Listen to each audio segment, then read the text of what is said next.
Muy buenas noches, mis amados hermanos, hermanas, amigos, que el Señor les bendiga, que hayan tenido un lindo día lleno de bendiciones, lleno de resultados, lleno de cumplimientos y que en esta hora el Señor esté preparando un descanso merecido que reponga sus fuerzas para poder retomar nuestras labores el día de mañana.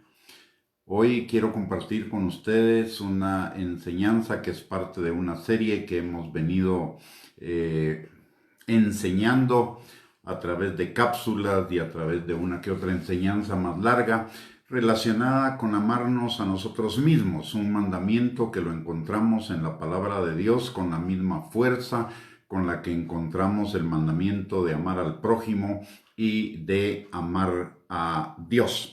De hecho, eso está escrito en Mateo 22, 37 al 40 y en Marcos 12, 30 al 31. Y Jesús en ambos temas refiere que de esos dos mandamientos, amar a Dios y amar al prójimo como a nosotros mismos, que tienen dos mandamientos en tres partes, depende toda la ley y los profetas. Y en Marcos capítulo 12, versículo 30 al 31, nos enseña Jesús que de esos dos mandamientos no hay ninguno otro mayor que ellos. Es decir, la palabra de Dios nos manda a cada uno de nosotros a amarnos a nosotros mismos. Esta es una enseñanza que usualmente no se ha dado en las iglesias por el concepto de que el amor a sí mismo es egocéntrico, es egoísta, pero ese es el concepto del amor a sí mismo que tiene el mundo, no el concepto del amor a sí mismo que tiene la Biblia.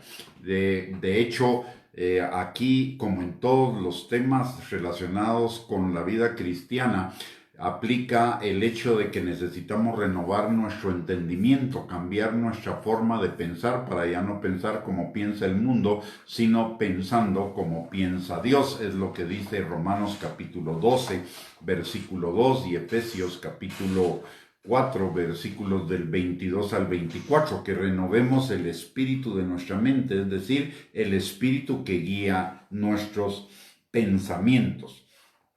En esta serie, en los capítulos anteriores o en las entregas anteriores, hemos visto por lo menos 9 formas en las cuales nosotros necesitamos amarnos bíblicamente. La primera es ser salvos, porque el ser salvos trae perdón de pecados y vida eterna, mientras que la paga del pecado es muerte. También amarnos a nosotros mismos es leer, entender, meditar y poner por obra la palabra de Dios. ¿Por qué razón? Porque la palabra de Dios nos sana, nos vivifica, nos liberta. Conoceréis la verdad, dice, y la verdad se refiere a la palabra de Dios y seremos salvos. Entonces la palabra nos liberta, mientras que el pecado o los pensamientos del mundo, de la carne y del diablo nos esclavizan. La tercera forma que vimos de amarnos a nosotros mismos es desarrollar el señorío de Cristo. ¿Por qué? Porque desarrollar el señorío de Cristo implica buscar el reino de Dios, y cuando buscamos el reino de Dios viene a nosotros todas las añadiduras. No buscar el señorío de Cristo es no buscar el reino y por lo tanto no recibir las añadiduras, perdemos. Entonces, si nos amamos a nosotros mismos, vamos a buscar el desarrollo del señorío de Cristo para recibir esas añadiduras. La cuarta forma que vimos de amarnos a nosotros mismos es darle el control total de nuestras vidas al Señor. ¿Por qué? Porque la palabra de Dios, cuando nosotros queremos tomar el control de las personas, de las circunstancias, de las situaciones, eso es imposible, no podemos. Está fuera de nuestro control, fuera de nuestra capacidad controlar todas esas cosas. Y entonces, cuando queremos controlarlas y no lo logramos, eso produce en nosotros angustia, ansiedad, frustración, desesperación, depresión, etcétera, etcétera. Y eso es contrario a la vida abundante que Dios quiere para cada uno de nosotros. Por lo tanto, es importante que le demos el control al Señor de nuestras vidas en todos los aspectos, para que podamos tener el bienestar que la palabra de Dios dice al respecto. De hecho, Jeremías 17, versículos del 5 al 8 nos lo enseña. Dice que maldito el hombre que confía en el hombre o en cualquier fuerza humana. Eso es sinónimo de querer controlar las cosas humanamente. Pero bendito el hombre que confía en Jehová, prosperará en todo. Entonces, nos conviene dejar el control de las cosas para dárselo al Señor, porque eso nos hará bienaventurados. Además, la palabra de Dios claramente nos dice que el Señor siempre está obrando en nuestras circunstancias para que todo obre para bien de cada uno de nosotros. La quinta forma que vimos de amarnos a nosotros mismos es vivir un estilo de vida dador. ¿Por qué? Porque el que siembra, cosecha, y la cosecha siempre es más abundante de lo que sembramos. Y esto no solo se refiere a diezmos, ofrendas y primicias, que los incluye, sino se refiere a todos los bienes y a todas las habilidades, capacidades, talentos, dones, fruto del Espíritu que Dios ha puesto en nosotros.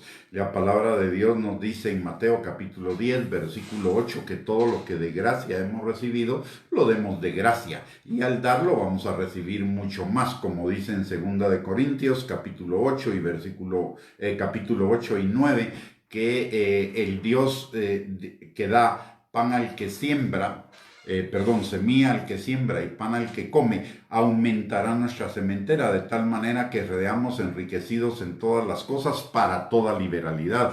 Es decir, el dar nos abre la puerta para ser enriquecidos en todo, para poder seguir dando mucho más abundantemente, porque siempre que sembramos en el reino de Dios cualquier cosa, vamos a cosechar al 30, al 60 y al 100 por uno. Entonces, amarnos a nosotros mismos es vivir en un estilo de vida dador, porque eso nos va a llevar a prosperar y a ser bendecidos en todas las cosas, en tanto que retener nos empobrece, porque evita que recibamos una cosecha.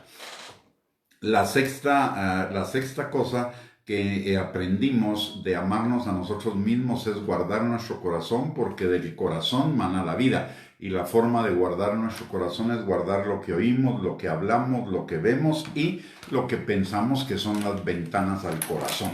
Y nos debemos enfocar en las 4 áreas, en lo bueno, en la palabra de Dios, en lo que Dios dice, en lo que a Dios le agrada, porque eso genera vida, mientras que todo lo demás genera muerte. Y obviamente, si nos amamos a nosotros mismos, queremos vida, y entonces vamos a guardar lo que oímos, lo que hablamos, lo que vemos y lo que pensamos. La séptima manera que vimos de amarnos a nosotros mismos es examinarnos continuamente. ¿Por qué razón? Examinarnos continuamente es un mandato que encontramos en 1 Tesalonicenses 5:21, que dice examinarlo todo, retener lo bueno. Quiere decir que el examinarnos a nosotros mismos es para retener y desarrollar lo bueno y para desechar lo malo. Aparte, en 1 Corintios capítulo 11, en relación a la cena del Señor, la palabra de Dios nos dice que nos examinemos a nosotros mismos para que no seamos juzgados con el mundo.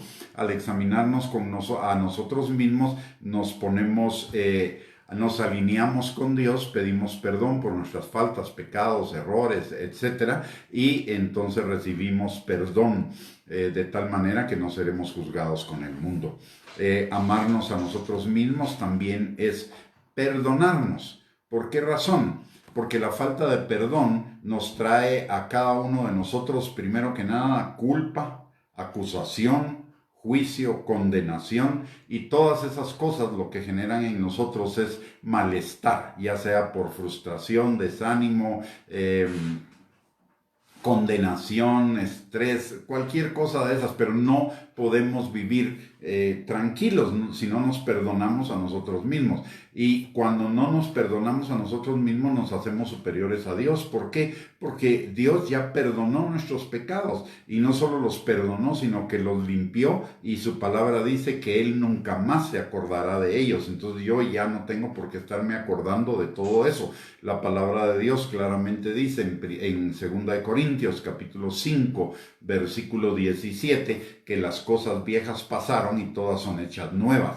Y aún los pecados de ayer ya pasaron, porque la palabra de Dios nos dice en Lamentaciones capítulo 3, versículo 22, que las misericordias del Señor son nuevas para con nosotros cada mañana.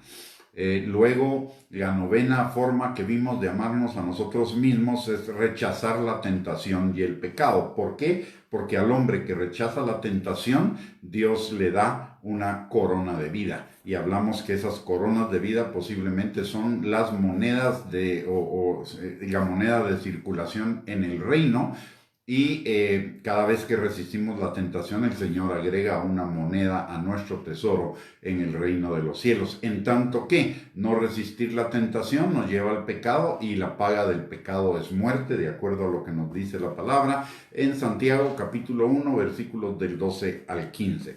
Hoy vamos a tratar un tema nuevo de amarnos a nosotros mismos, y ese tema se refiere a cuidar con quién andamos, es decir, cuidarnos del abuso y cuidarnos de relaciones tóxicas.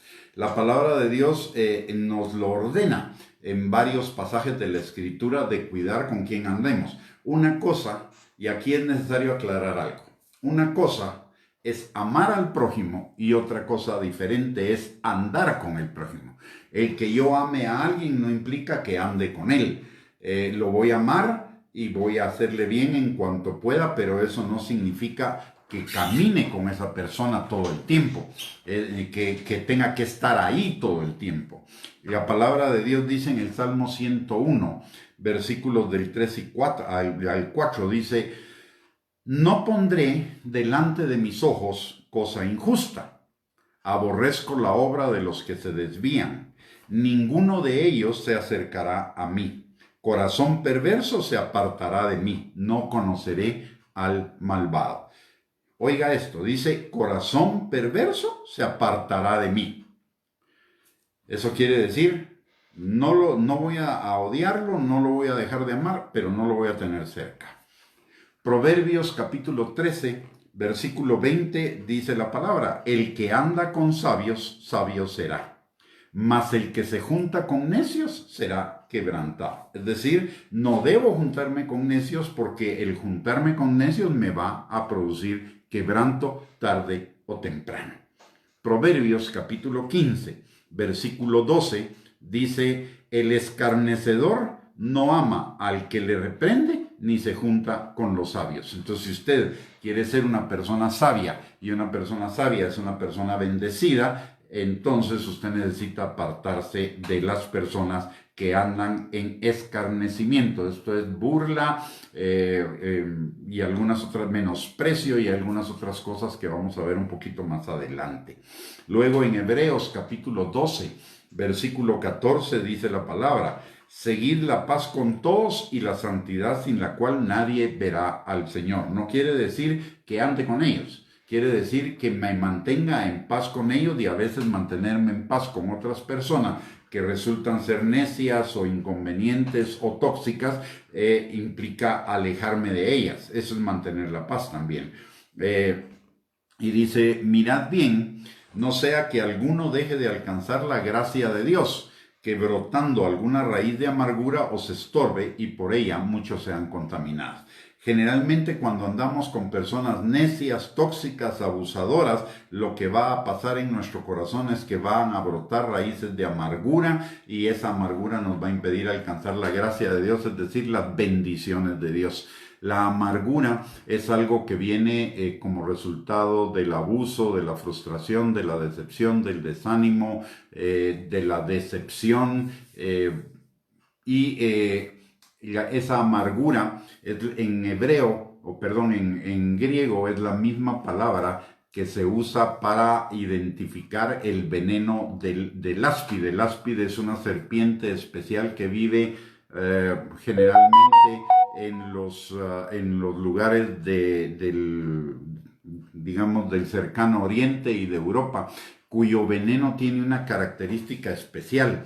Ese veneno va dirigido al corazón de la persona para inmovilizar su corazón. Y la amargura es como un veneno de áspid. La amargura va y dirigida a nuestro corazón, para cerrar nuestro corazón, para endurecer nuestro corazón, para impedirnos alcanzar la vida y vida en abundancia que Jesús compró para cada uno de nosotros en la cruz del Calvario. Entonces, por esa razón es importante amar. Necesitamos amar a todas las personas, pero eso no significa que andemos con todas las personas. Hay personas que vamos a necesitar apartar de nuestras vidas porque no aportan cosas buenas. Y a veces incluidos hermanos o gente que se dice hermana en Cristo.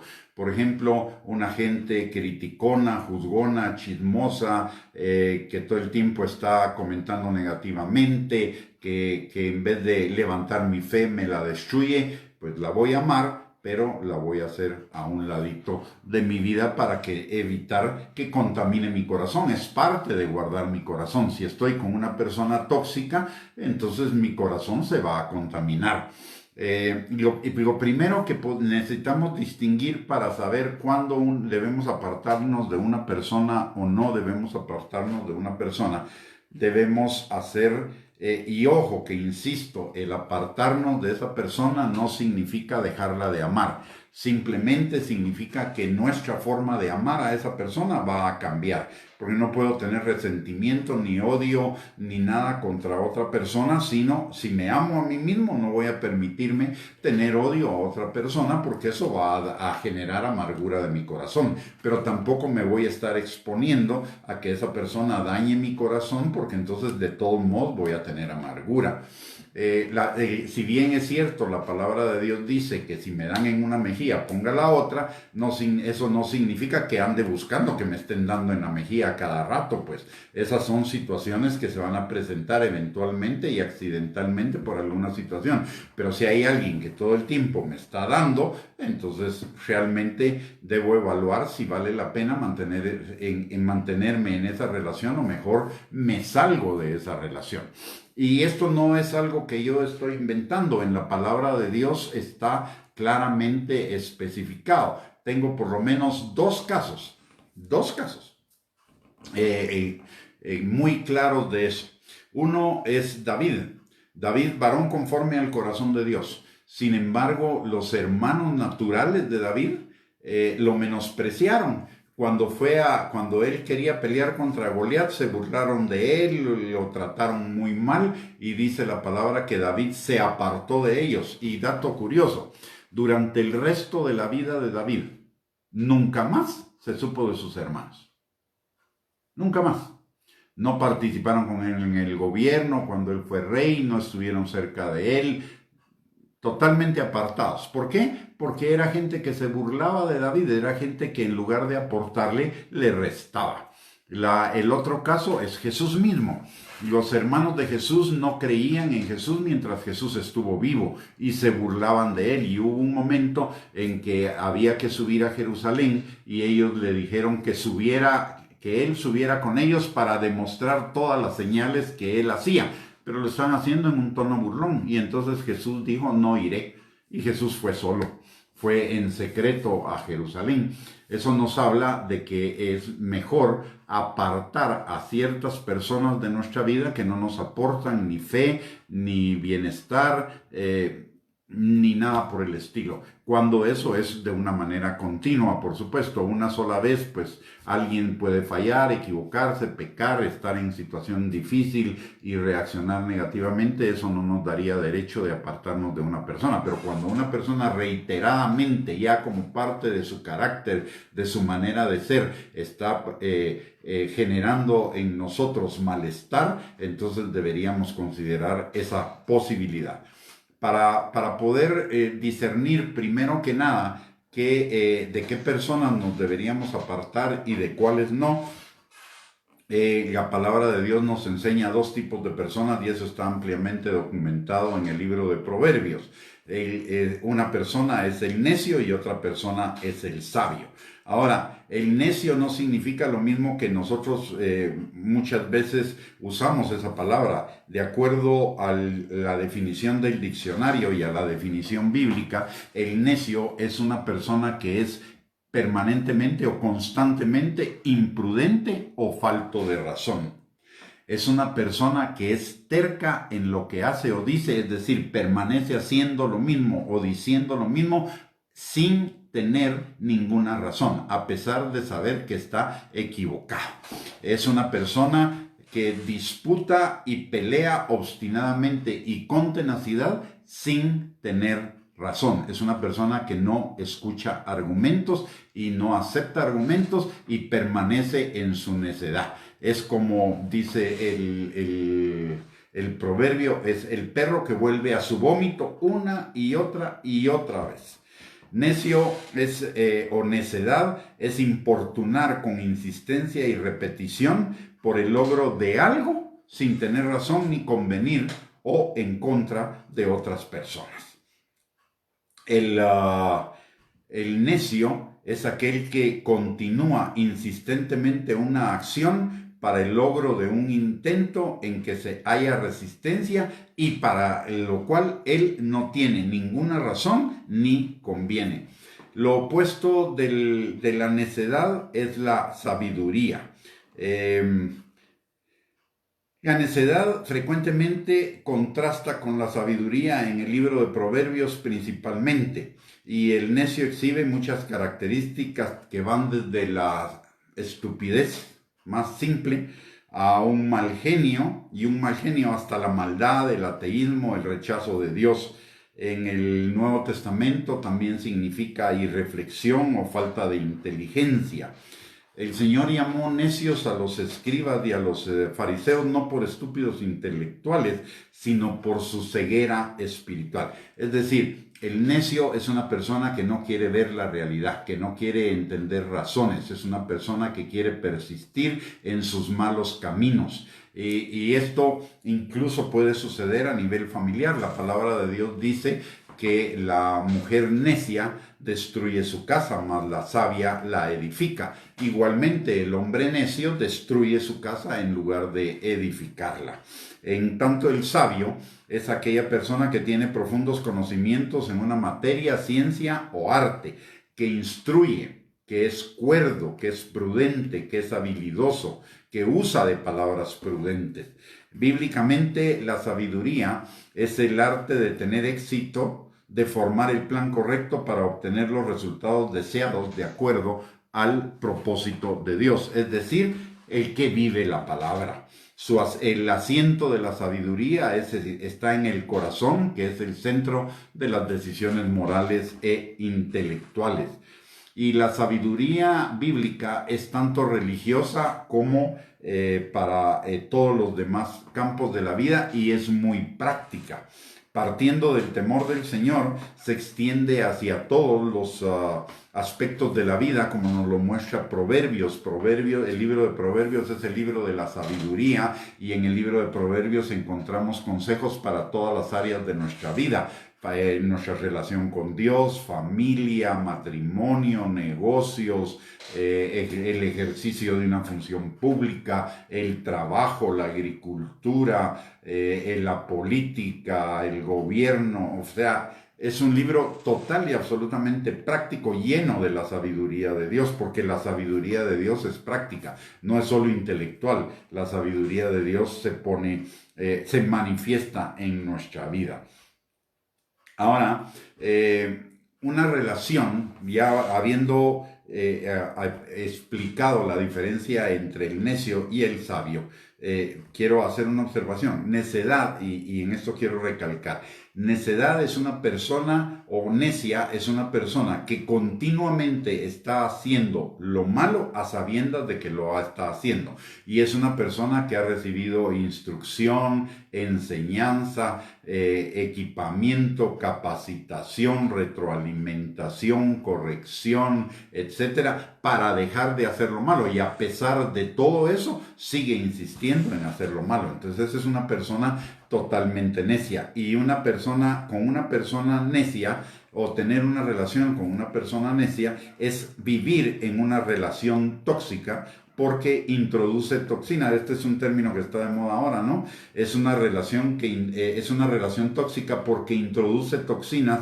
en nuestro ser, que afecta todas las áreas de nuestra vida. Afecta nuestra alma porque consume muchos de nuestros pensamientos, emociones, voluntad, decisiones, etcétera, de una manera negativa.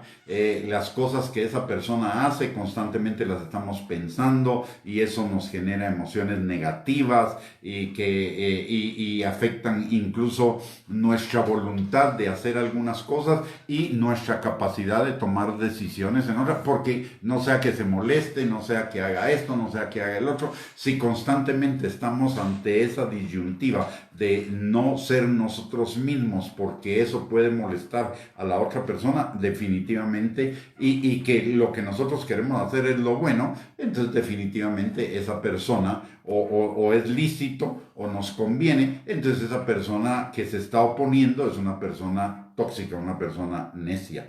También una persona necia o tóxica contamina e introduce toxinas en nuestra vida emocional. Esa relación, una relación tóxica, es una relación que nos va a producir, en lugar de bienestar, de amor, de afecto, de gozo, de paz, de benignidad, etcétera, nos va a generar ansiedad constantemente, ansiedad, temor, depresión, frustración, desánimo, desvalorización, inseguridad, etcétera. Una relación tóxica con una persona necia también introduce en nuestra vida toxinas, en nuestra vida física, toxinas. ¿Por qué? Porque todos esos pensamientos, emociones y voluntad, decisiones, frustración, desánimo, eso va a generar va a generar daños en nuestro corazón, en nuestra vida física, nos va a generar estrés, nos va a generar cambios de presión, dolor de cabeza, dolor de estómago también a veces, úlcera, gastritis y cosas por el estilo. Y por supuesto, una relación tóxica también afecta nuestra vida espiritual. ¿Por qué? Porque esa relación comienza a tomar el control de nuestra vida. Lo malo de esa relación comienza a consumir nuestros pensamientos, nuestras emociones, nuestra voluntad, y entonces, en lugar de que Dios tenga el control y dirección de nuestra vida comienza a ser dirigida por esa relación. Esa es una relación tóxica. Hay características generales, características que podemos encontrar en una relación tóxica. La primera de ellas, y tal vez la más usual, es pero notemos, estas son cosas que se repiten consuetudinariamente, son cosas que forman ya un patrón de vida de la otra persona, de la persona que es tóxica, ¿no? Una es el abuso verbal, y eso significa insultos, groserías, gritos, que es una forma de manipulación. Cuando la persona no logra convencernos a nosotros de su argumento, que no tiene razón, entonces va a comenzar a gritar, a insultar, a decir groserías con tal de generar en nosotros temor, para que finalmente nosotros cedamos para que esa persona se quede con su gusto. Y la palabra al respecto nos dice algunas cosas. En Efesios 4:29 dice que ninguna palabra corrompida, es decir, insultos, groserías o gritos, salga de nuestra boca, sino la que sea buena para la necesaria edificación, a fin de dar gracia a los oyentes. En Efesios capítulo 4 y versículo 31 también dice la palabra: quítense de vosotros toda amargura, enojo, ira, gritería y maledicencia y toda malicia.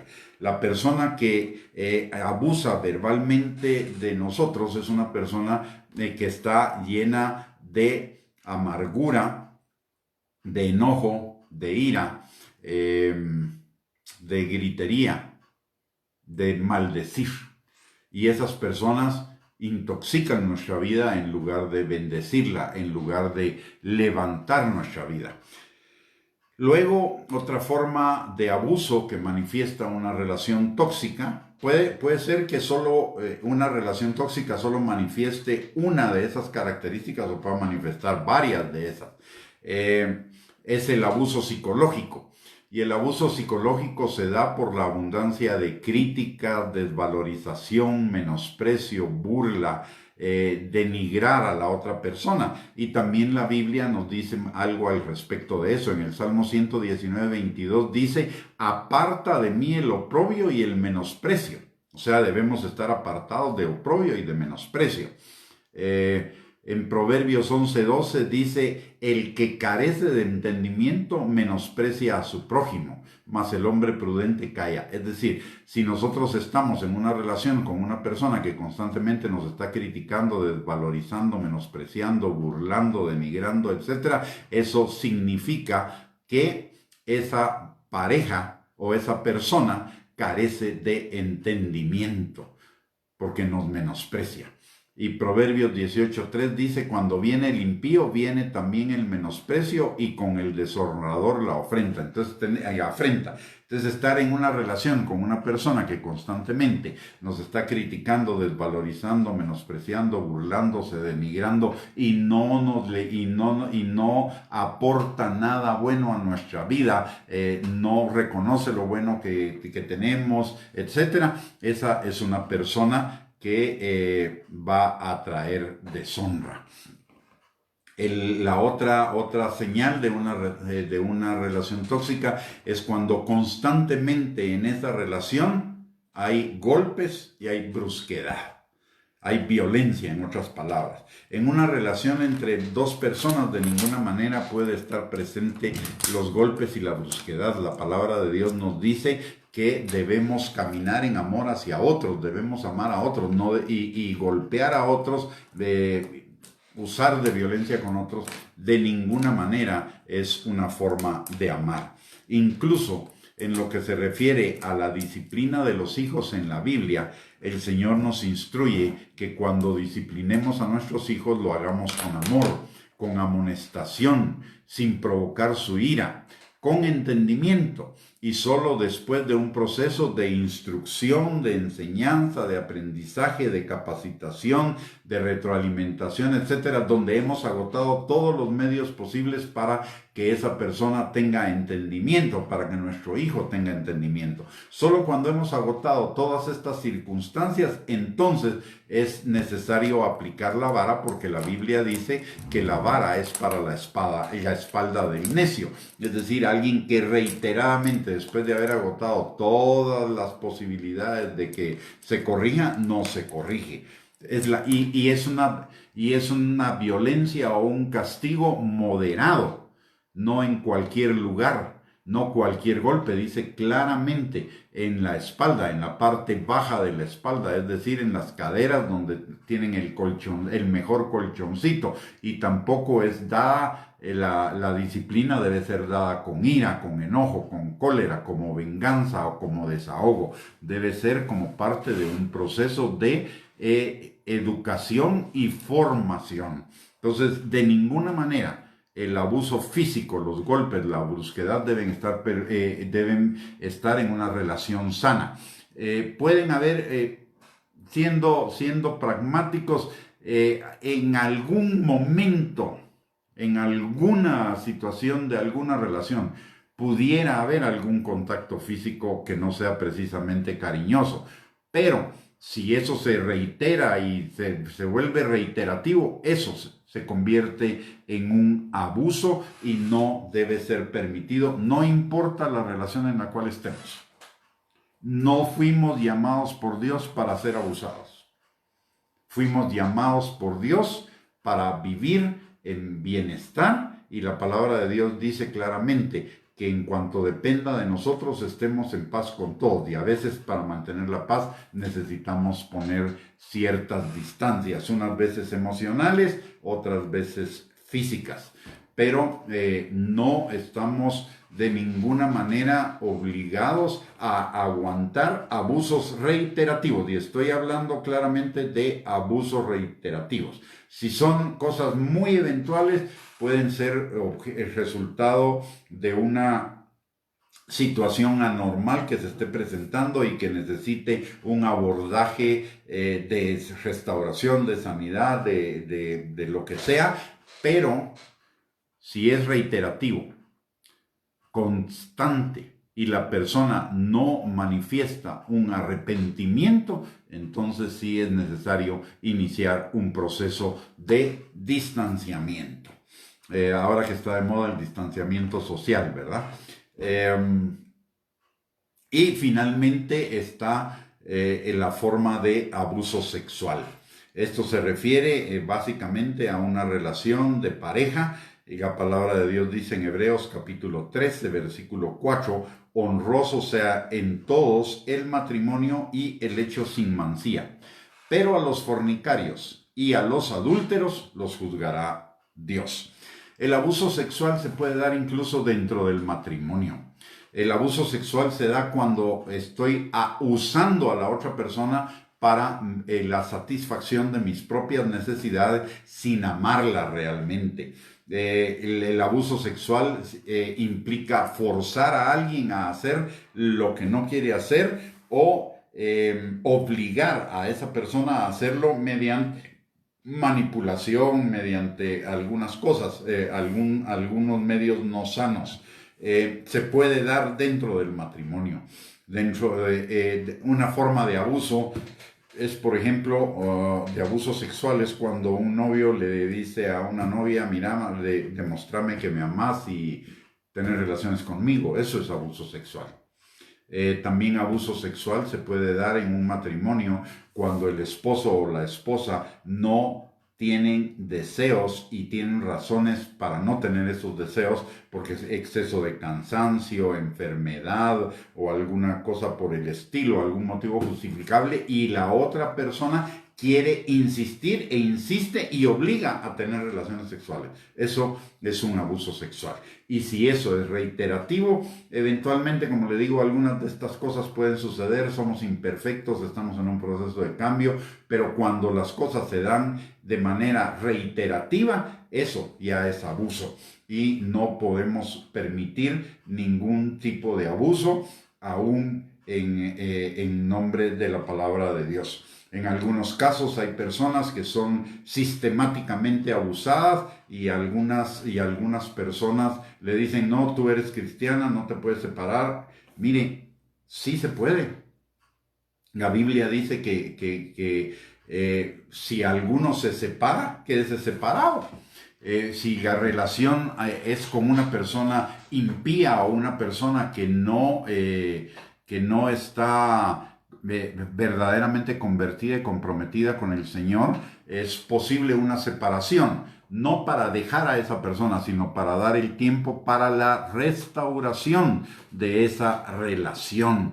El objetivo siempre de cualquier medida que tomemos en cuanto a nuestras relaciones, principalmente las relaciones de pareja y familiar, es para provocar una restauración de la relación. De ninguna manera un rompimiento total de esa relación. Ese tendría que ser el último de los recursos una vez agotado toditito lo demás, pero el objetivo de una separación debería ser el que las aguas vuelvan a la normalidad, el de que las personas recapaciten, busquen al Señor, se arrepientan de sus malos caminos, el Señor renove y transforme su corazón y puedan reiniciar esa relación. Siempre el objetivo es restaurar la relación, pero eso no significa que una persona tenga que estar aceptando violencia de ningún tipo, ni psicológica, ni verbal, ni física, ni sexual.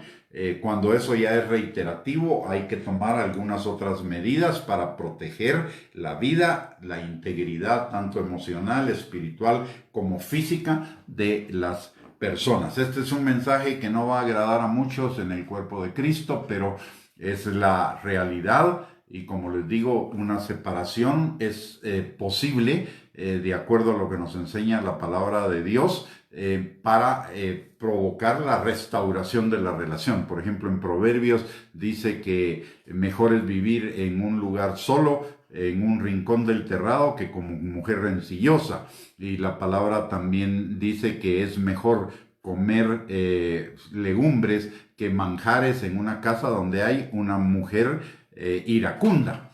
y eso aplica no solo a la mujer, en el contexto de Proverbios está dicho en relación a la mujer, pero eso aplica también en relación a hombres. Mejor es vivir una mujer sola que con un hombre iracundo, mejor es vivir una mujer sola que con un hombre necio. Y principalmente si ese iracundo y si ese necio manifiesta su violencia en contra de la otra persona, ya sea como violencia verbal, violencia psicológica, violencia física y violencia sexual. Finalmente hay otro tipo de relación tóxica que también necesitamos evitar. En esta relación tóxica se combinan varias de esas modalidades de abuso de las que hemos hablado, y es aquella relación que se establece, que es una relación de manipulación y de control. ¿Qué es la manipulación? La manipulación es intervenir con medios hábiles o dispuestos a cualquier cosa, y a veces mañosos o astutos en la toma de decisiones por otra persona. Es decir, cuando alguien, por ejemplo, viene y constantemente dice: si no haces tal cosa, te voy a dejar de amar. O si no haces tal cosa, te voy a rechazar. Si no haces tal cosa, y constantemente, y son cosas indebidas, son cosas que no convienen, pero la persona constantemente está manipulando al otro. Por ejemplo, una forma de manipulación es decirle, que sucede mucho cuando uno se convierte al cristianismo, es cuando los amigos que uno tenía antes le dicen a uno: bueno, mira, si no te vas con nosotros a tomar un trago, ya no sos hombre. Es una forma de manipulación muy burda, pero es una forma de manipulación que se puede llevar a otros niveles y a otras relaciones, y ser una forma constante de hacer que el otro haga lo que yo quiera sin que el otro quiera hacerlo. Sin que haya un acuerdo para hacerlo. Esa es una relación de manipulación. Y una relación de control es cuando esa relación me quita la libertad. Me quita la libertad de decidir, la libertad de hablar, la libertad de relacionarme con otros, la libertad de ir con el Señor o a las actividades del Señor. Cuando incluso tengo que dar mi celular para ver con quién hablé, con quién estuve y qué mensajes tengo. Esas son relaciones tóxicas, son relaciones de manipulación y control que buscan someternos a la otra persona en lugar de que juntos nos sometamos a Dios. La palabra de Dios dice que para poder tener una relación de unidad en cualquier tipo de relaciones, necesitamos ambos encontrarnos con el Señor y vivir para el Señor, muriendo hacia el Señor. La palabra de Dios lo dice claramente en en Juan capítulo 17, versículo 21. Jesús oró: que sean uno, así como tú y yo somos uno, que sean uno en nosotros. Es decir, la unidad, el amor en una relación, no importa el tipo de relación, sea relación de pareja, sea relación de amistad, relación de familia, relación laboral, etcétera, va a lograrse una armonía en la medida en que ambos caminemos muriendo a nosotros mismos para crecer en el carácter de Cristo. De lo contrario, esa va a ser una relación tóxica. Por eso la Biblia nos habla claramente de que no nos unamos en yugo desigual. ¿Por qué? Porque el que se une en yugo desigual, un espiritual con un carnal, por la misericordia, la gracia, el amor del espiritual, el carnal prácticamente va a tomar el control de esa relación y va a comenzar a controlar, manipular y abusar del otro. Solo cuando estamos en ese mismo sentir, entonces podemos llevar relaciones de bendición. Y en la medida en la que la persona esté más alejada del Señor, en esa misma medida, seguramente la relación que tengamos con ella va a ser mucho más tóxica. Mis amados, hemos llegado al final de esta exposición, de este tema. Espero que haya sido de bendición para sus vidas. Si fue de bendición para sus vidas, le pediría que lo comparta con otras personas a través de sus muros o de sus redes sociales, para que sea de bendición también para ellos. Por otro lado, si usted no ha visto todos los temas o no ha escuchado todos los temas de esta serie, puede suscribirse a nuestro canal de YouTube a nombre de Gustavo Bianchi y ahí se encuentran todos los videos de todos estos temas.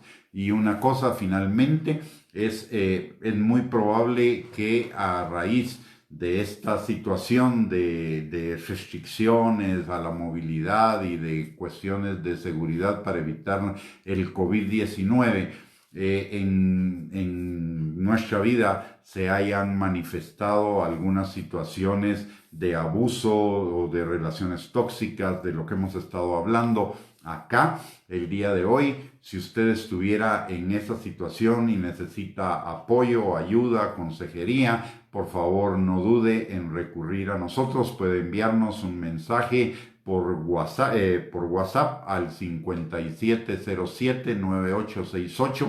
Si está en el exterior, solo marque el código de Guatemala, que es el 52. Y entonces, perdón, el 502, 1-502-5707-9868, y con mucho gusto podemos brindar esa consejería o esa ayuda o ese apoyo a través de medios digitales como WhatsApp, Google Meets o Zoom, o a través de una videollamada. En fin, hay muchas formas de hacerlo. Si usted necesita apoyo o ayuda en este tiempo en relación a este tema, por favor no dude en recurrir a nosotros. Estamos para servirles, para ser de bendición. Muy bien, hemos llegado al final de esta transmisión. Solo permítame orar por cada uno de nosotros. Padre, te damos gracias, Señor, en el nombre de Jesús, por esta noche, por el privilegio que tú nos has dado, Señor, de poder compartir de este tema tan delicado, pero tan necesario, Señor, en este tiempo. Te pedimos, mi Dios Todopoderoso, que tú abras los ojos de nuestro entendimiento, abras nuestros oídos, pero por sobre todo nuestro corazón, para ser guiados en este tema por tu Espíritu Santo, Señor.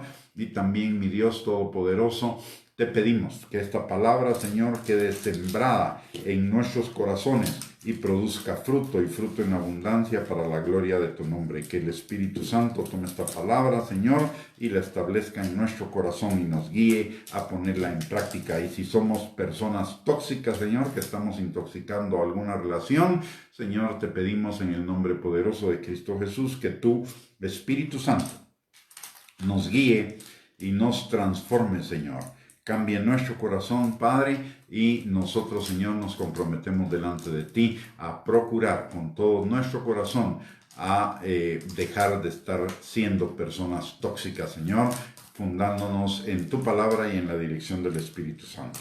Y, Señor, si alguna persona que haya escuchado esta enseñanza está en una relación tóxica, Padre, en el nombre de Jesús, dale sabiduría, consuela su corazón, fortalécela, anímala, Señor.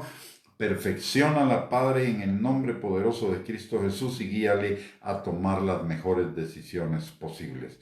Padre, gracias por la vida de cada uno de mis hermanos y de mis hermanas, Señor.